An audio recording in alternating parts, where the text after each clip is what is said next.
Hey everyone, Christian getting back with another toy review, and it's going to be on the Marvel Legends 80 Years Thor. Now I did review a Thor figure, I believe, years ago, but though it's been a long time, and I realized I needed a new Thor figure, and I'm glad I got this guy too.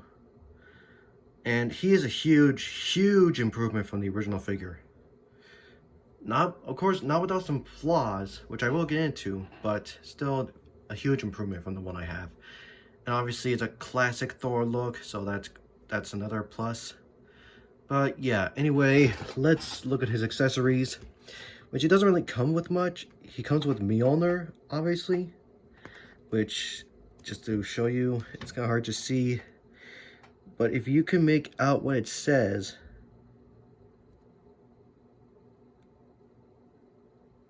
yeah, it's not, this thing's not focusing, is it?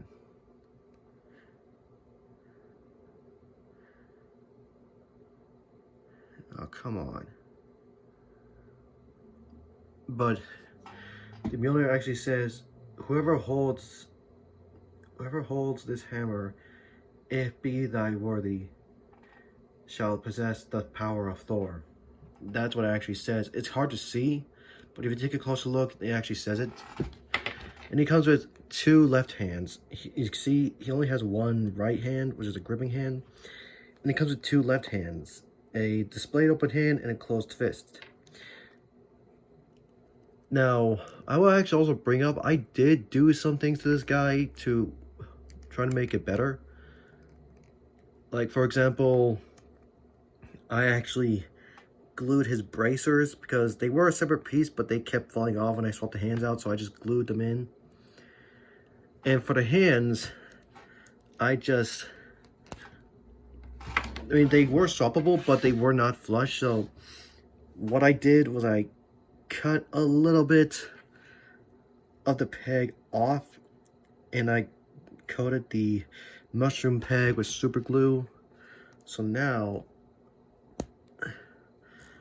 they go in more flush to the arm, because originally it was like right there, and that did not look good, so that's no longer a problem. You know, I'm just gonna get on the closed fist now.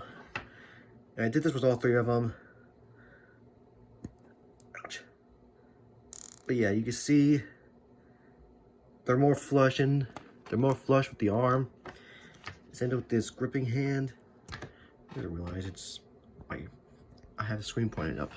But anyway, the same with the gripping hand, but I mean, you could pop this off and swap it out with a normal hand, but this figure doesn't come with another right hand, so you're stuck with the gripping hand, unfortunately. But oh well, I'm gonna have my Thor displayed with his Mjolnir anyway, so it doesn't really bother me.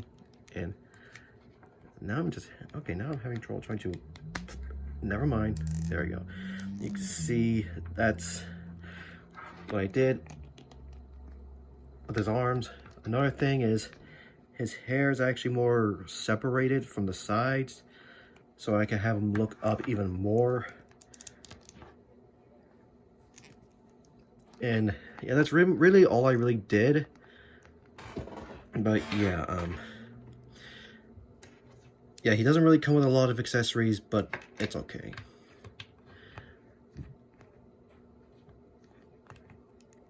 But yeah, this figure, I really am happy with it.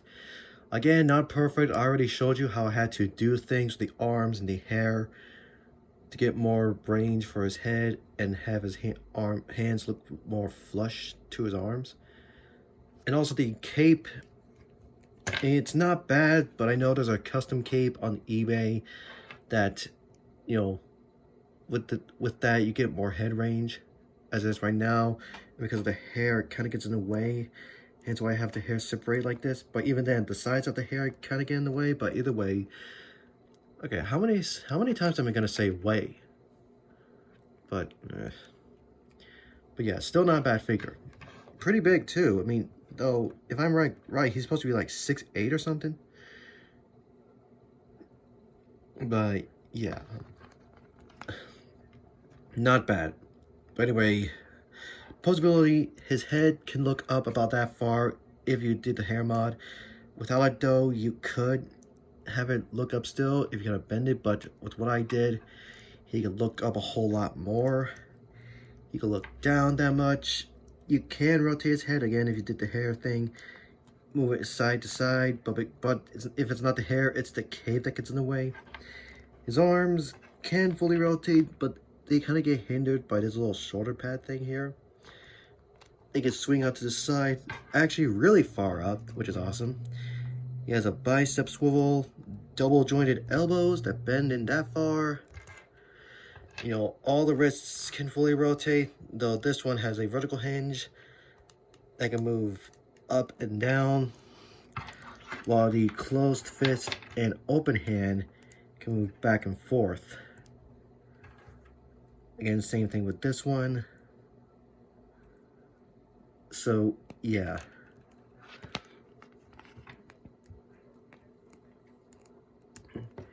It's a diaphragm joint that can bend forward that far, bend back pretty good.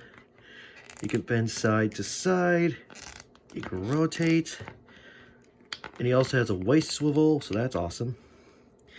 His legs can move out very far. He literally better than some other Spider-Man figures, and even though this guy is not really, I mean, he's a fighter, but not really agile, but the fact that he do this is awesome.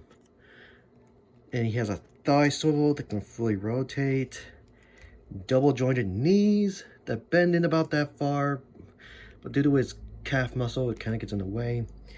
His calf can rotate, ankles can move up about that far, move back about that far, and side to side ankle pivot. Though this one is a bit loose, moves more smoothly than the other one.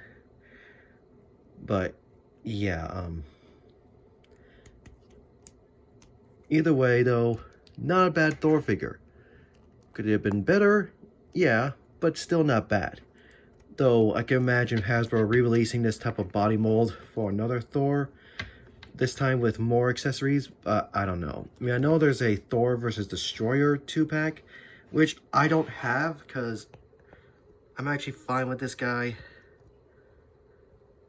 But yeah, that's pretty much all there is. Yeah, not really much accessories, but still a great classic Thor figure if you really want it. I highly recommend picking him up. But yeah, that's it guys. See you all next time.